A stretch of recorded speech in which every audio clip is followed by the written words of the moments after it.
Hi, this is Rabbi Orlofsky. Welcome to the last Rabbi Orlofsky shir of the year.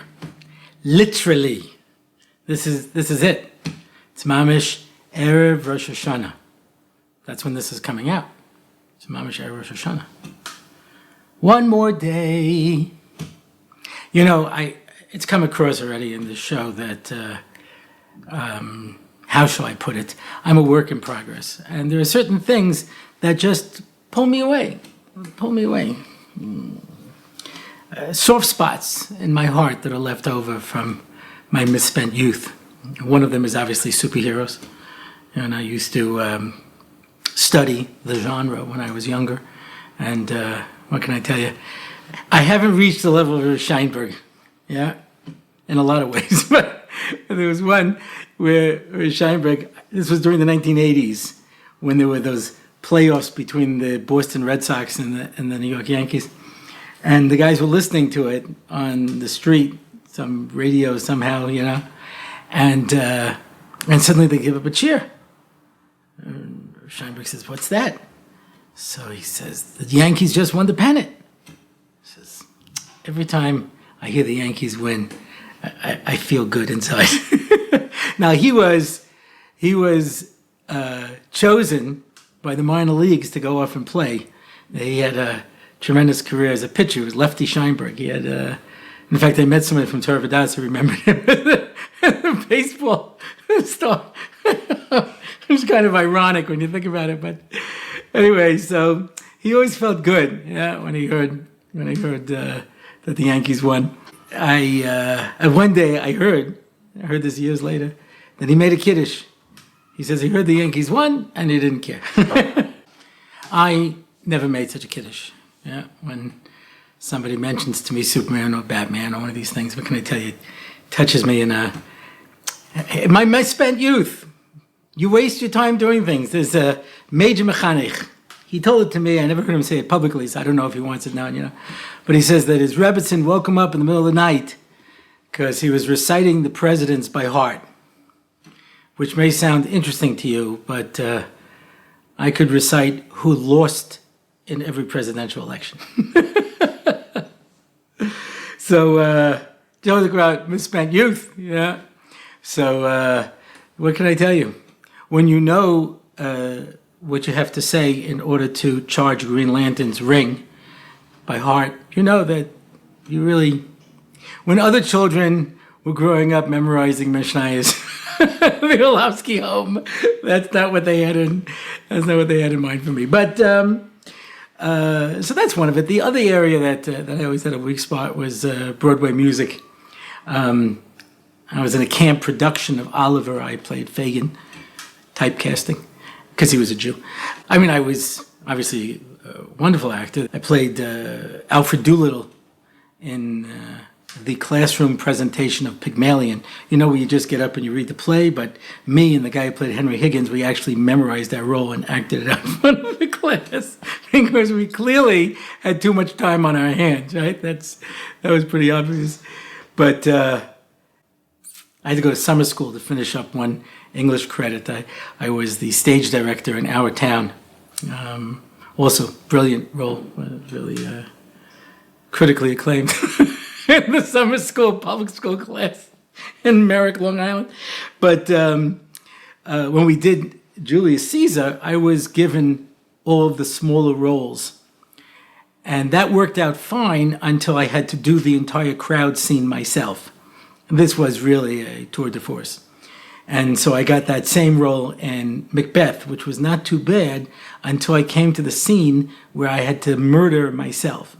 So I played both roles. That really taxed me. But of course, the musicals was really where my heart was. Yeah?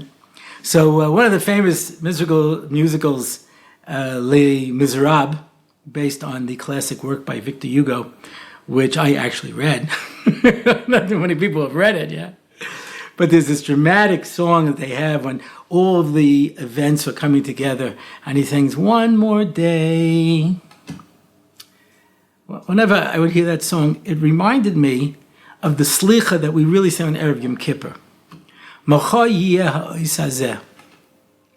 But there's also a whole Yehiratzon, you're saying the slichas of Erev Rosh Hashanah, the longest slichas of the year. Now this is it. There's one day left.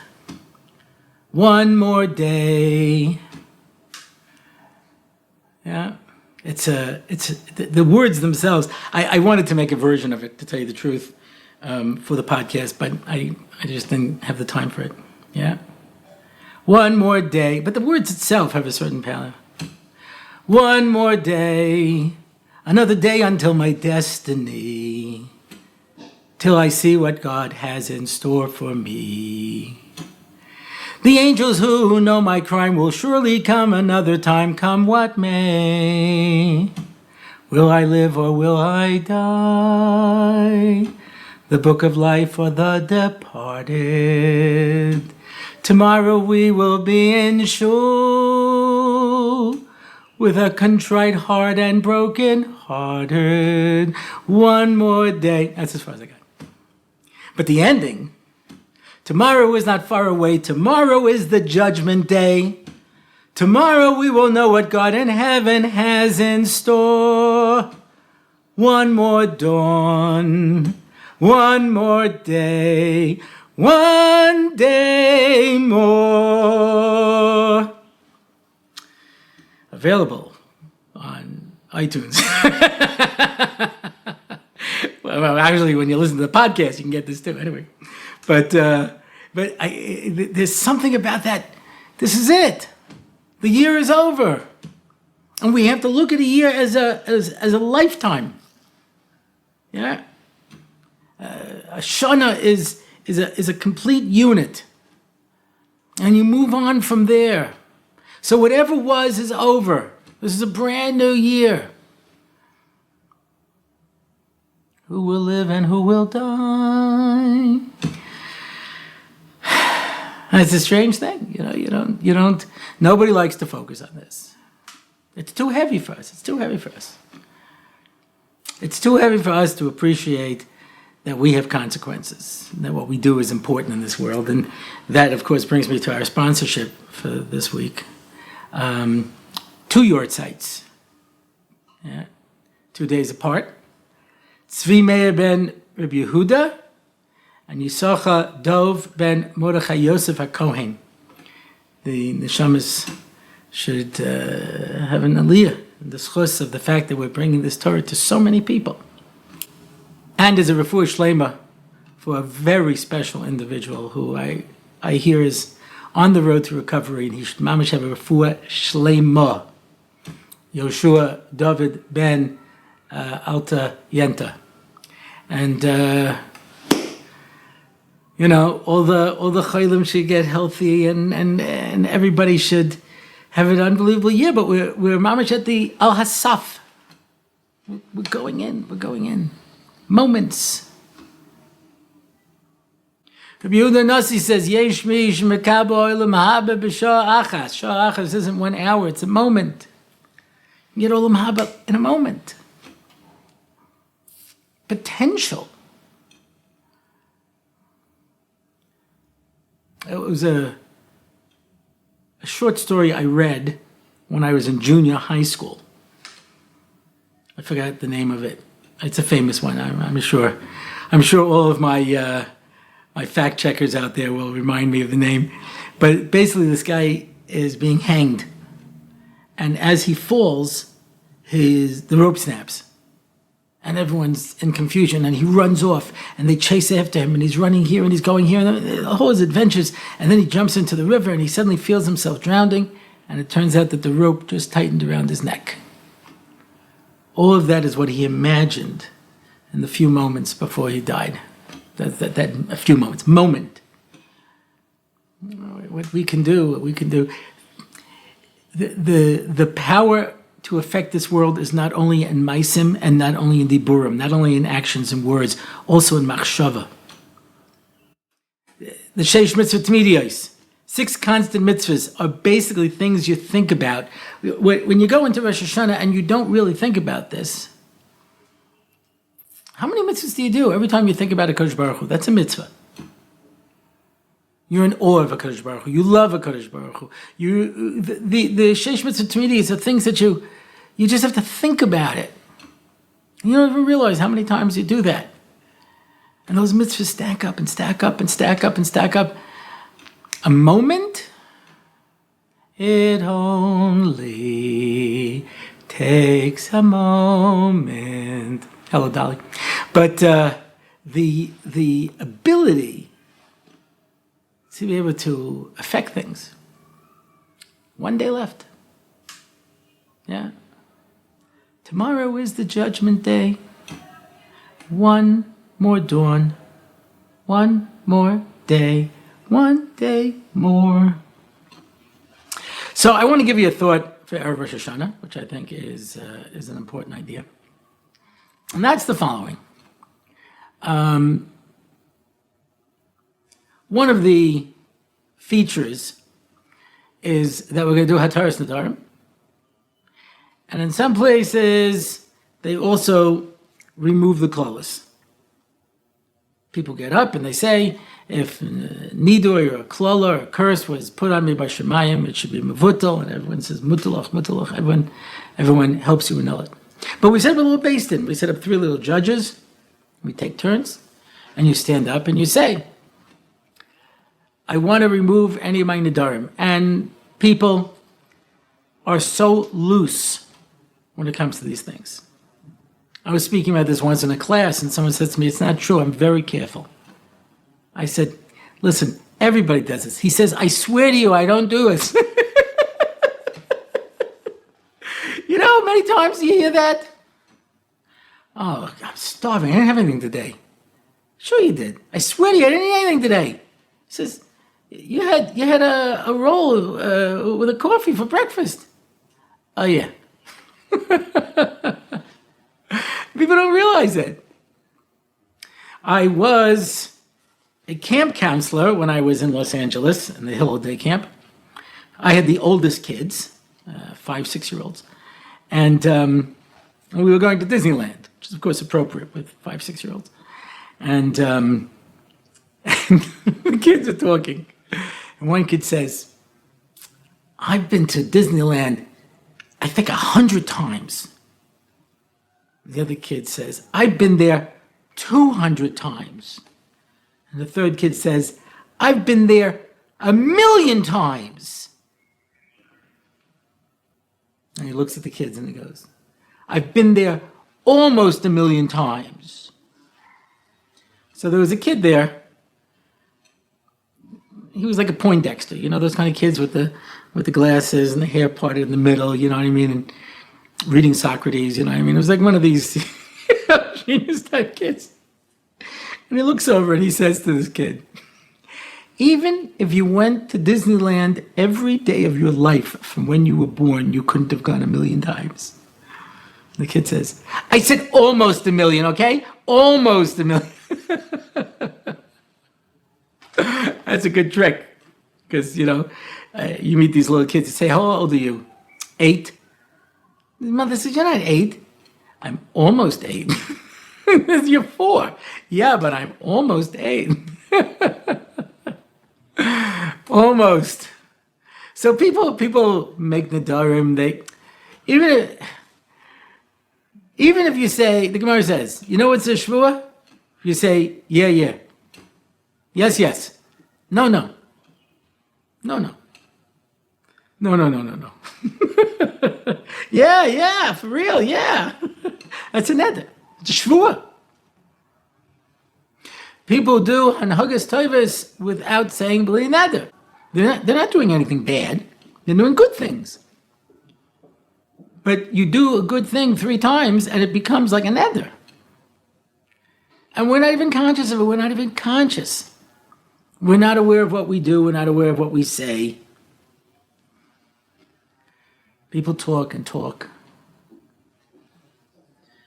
Remember, Tom Lehrer once said, for those of you who are unfamiliar, he was a professor of mathematics in Harvard who's best known for the fact that he wrote funny songs.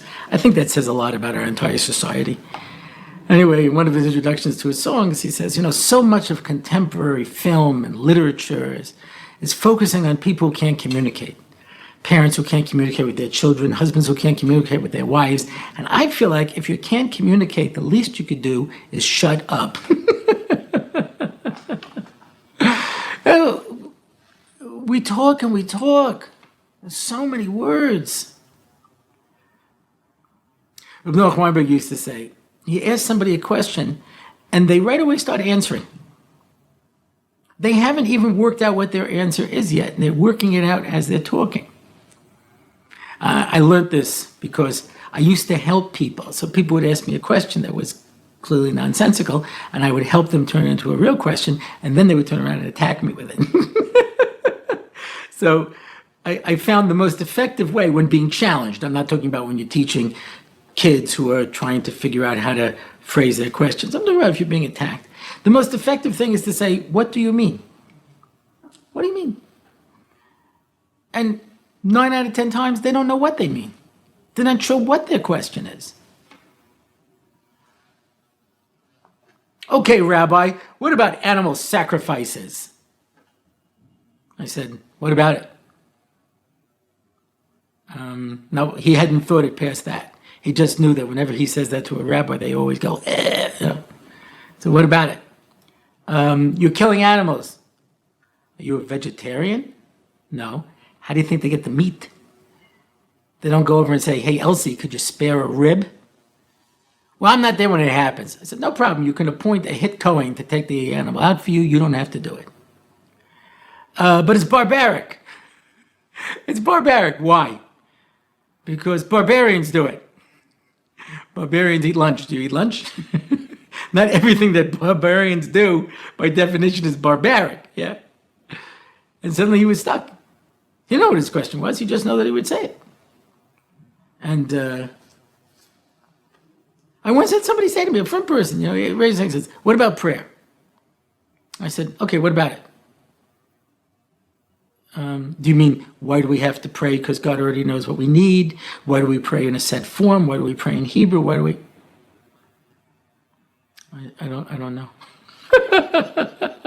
He hadn't gone that far. He hadn't worked it out. Yeah. People talk and they talk. And they don't know what they're saying.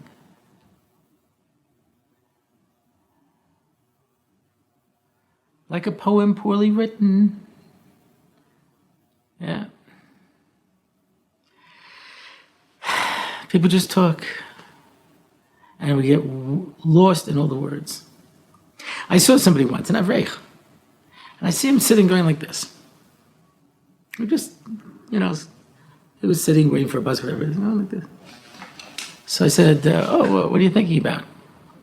And he turns to me and he said, I saw these two big Talmidei Chachamim in the Beis Medrash.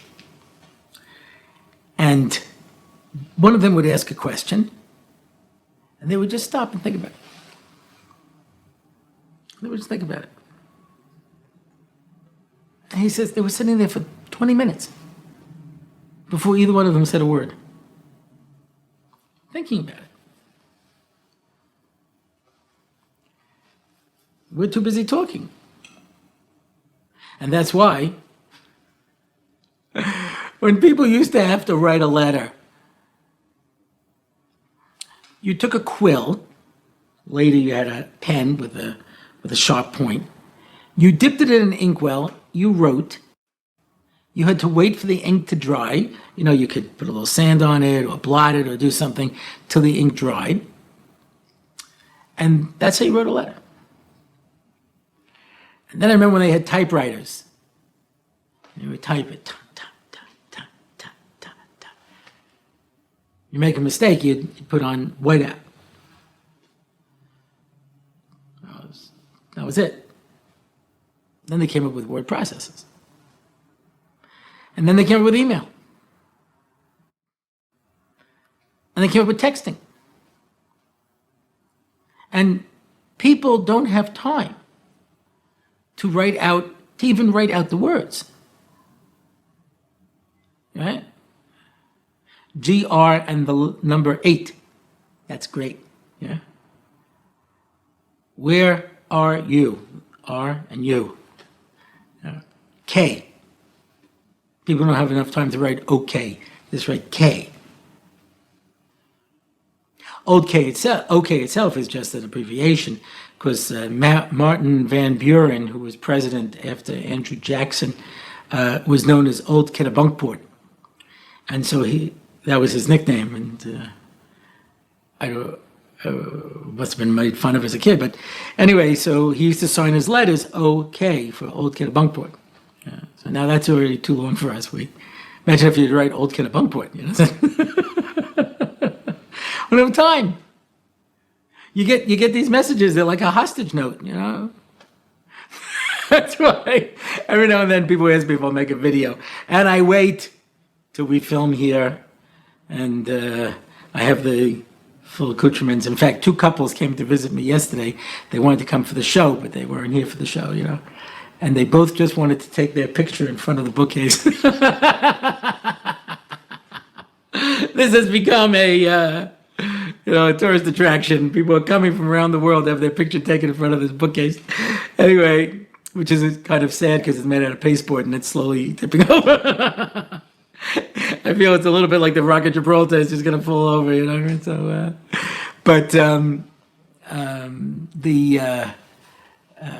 people have asked me to make a video. So I said I have to wait till I'm filming. They said, no, you could do it on your phone. I said, whenever you make all those videos on a phone, it looks like a hostage video. Help me, I'm being held captive. Please, leave money. But people don't have time. People don't have time. That's why, the texting, I don't know how they do it. Okay? You have to text a message. So I write, I will be available at 3. And I send it off. And 3 seconds later, I get a 2-page text. How is that even possible? I don't know how they do it. Now that takes too long. Everyone has to send voice messages. I don't have time to type. I just talk. And I'm thinking to myself, if you're going back and forth with voice messages, why don't you just call each other? You understand? Just get on the phone. I guess it won't be kept for posterity. I don't know. But people don't have any time. Yeah. Because our words have become so cheap. We just throw them out. Nobody stops to think. I don't have time to think. I'm busy talking. I'll work out what I'm trying to say afterwards. So we do Hataras Nedarim. Now, obviously you want to go into Rosh Hashanah having removed as many, problems as possible. But let me say something, al yedei drosh. My son likes to say, that's a drosh. Yeah. So I want to say something al yedei drosh. What's a neder? A neder is an artificial restriction that I've put upon myself. I'm never going to eat cherries. Person says that, and there's now a new Isra in the Torah called "Thou shalt not eat cherries," and if he does it with Edim and Hasra, he gets malchus. Eating cherries. I remember I gave this example once in class. I said, the person says, I promise I'm not going to eat cherries. So one of the girls says to me, Rabbi, now you can't eat cherries. I said, it doesn't count unless you have some kavana. If you say something with no kavana, it doesn't have any impact. I searched through to find where you could say something where you don't mean it at all and it has impact. I've only found one. And that is Mr. Mixapixelix, who is Superman's enemy from the 5th dimension. The only way you can send him back is to get him to say his name backwards. Not an easy feat, even for Superman. And even if you trick him into saying it, once he says it, it disappears. That's the only example I found. And it's not real. That's it happens. I'm sorry, Virginia. There's no Santa Claus, okay? There's no Mixapixelix here. But you have to have some kavanah. So we say things and we create artificial restrictions on ourselves. I'm never going there. I'm never talking to that person. I'm never. Did you think of the consequences? Did you take that into account? The Mesilas Yesharim says how does tshuva work? You did the thing. So he says, it works like a neder. Because if you're mischaret from the neder, charata gemura me'ikara, I wish I had never said it. I get angry at Bob and I say, that's it. I'm never walking into Bob's house again. A week later, my son comes to me and says, Tate, yeah, Kim's me a mazel tov. Oh, mazel tov. I'm a chosin. Oh, that's wonderful. Who's the girl? Bob's daughter. Uh-huh. There's a l'chaim tonight at Bob's house. Mm-hmm. Now, I know some people wouldn't go anyway. He goes to the Rav and says, listen, I've got a problem. You say things, you don't realize it. I don't remember what I've told. You know, I speak to certain people, and it's like they've committed to memory all these podcasts. I don't know what I'm saying, yeah? I might have told this story already, but I have a nephew who was learning in Teres Moshe.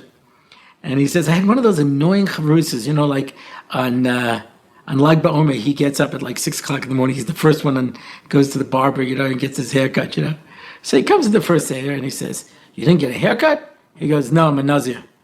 He goes, uh-oh. He says, what?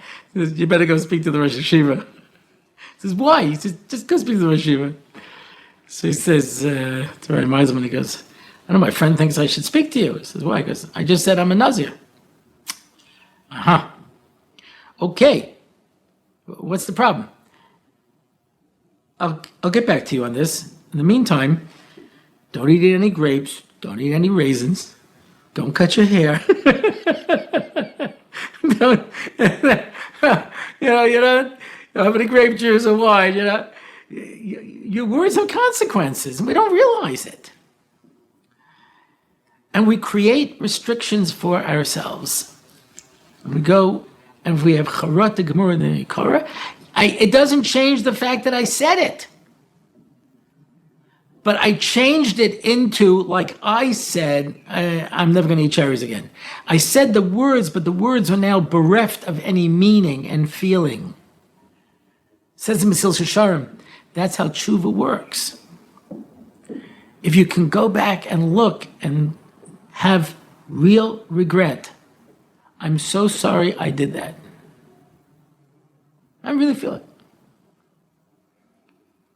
I mentioned this the last time when we were talking about charata. Yeah, it's hard for people.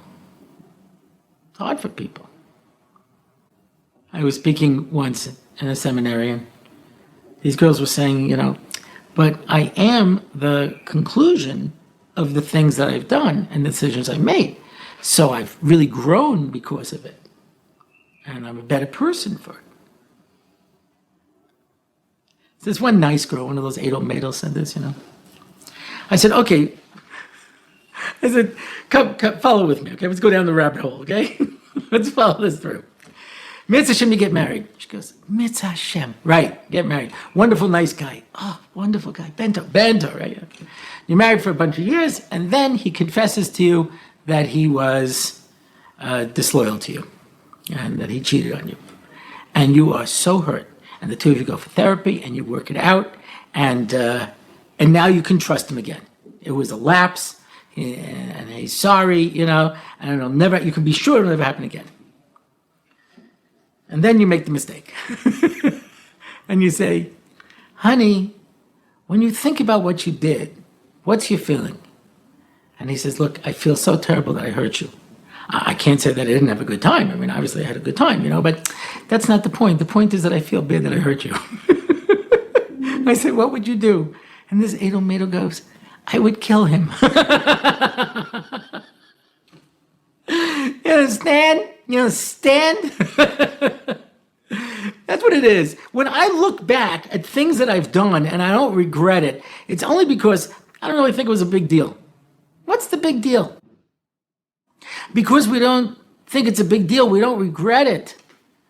So, okay, we might work on changing behavior, which is very important.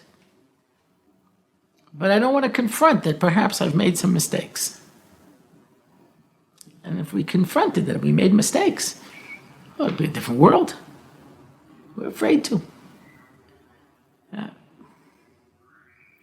So a girl says to me, she says, listen, I'm a Balas Tshuva. And my friend, Rabbi Y.Y. Rubenstein, is putting together a program now for mainstreamed Bali Tshuva. So, because when people become frum, the frum community does not realize how much these people are missing in sense of support. There was a letter once to the Jewish Observer where a person says, you don't understand. We don't have a Bubby and Zadie to buy Shabbos coats for the children. We don't have anything. We're completely on our own. Very hard. So he's putting together a program to be able to offer support. But since Baal Tshuva said to me, he goes, okay, you're right. You're right. I really want to try to regret what I did when I was younger. So what can I do? I said, get rid of the pictures. You have pictures of yourself when you were younger? Dressed in a way that you would perhaps not be happy with today, doing things that you wouldn't be happy with today? What are you holding on to them for? I had a fellow who was engaged and then he broke off the engagement.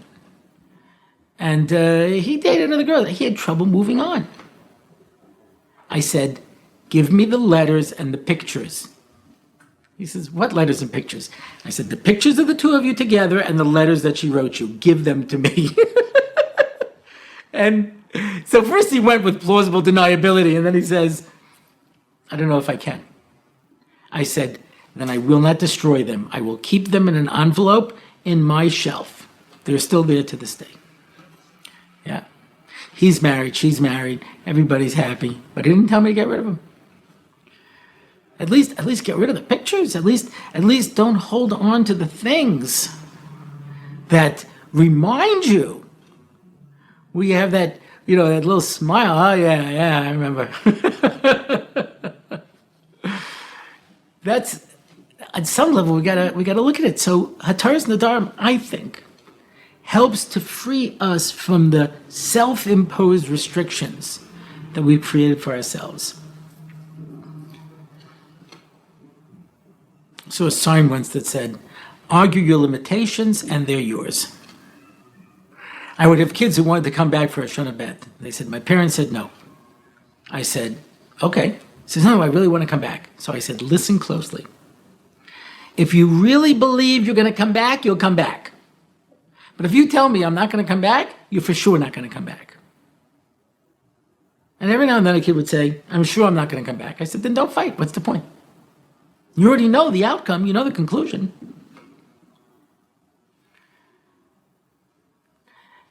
We make Nedarim. We limit ourselves. I'm not going to do that. I'm not going to go here. I'm never going to.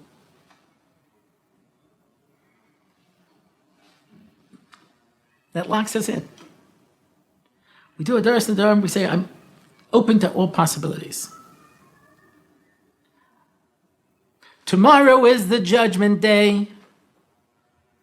Tomorrow isn't far away. Tomorrow we will see what God in heaven has in store.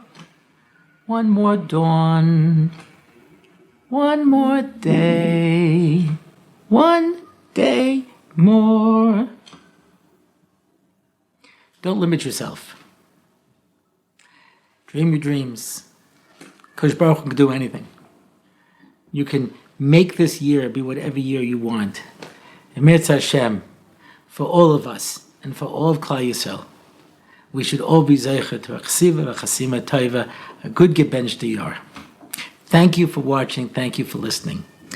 If you want to find out more about the show, you can go to RabbiOrlofsky.com. You can add comments. Find out about my upcoming schedule. I'm planning a trip in the fall. So think about that. Yeah? You want to contact me, and if you want to sponsor an episode, you can go to RabbiOrlofsky.com/podcast and click on the sponsor an episode button. For the last time this year, I am Rabbi Orlofsky, and this is the Rabbi Orlofsky Show.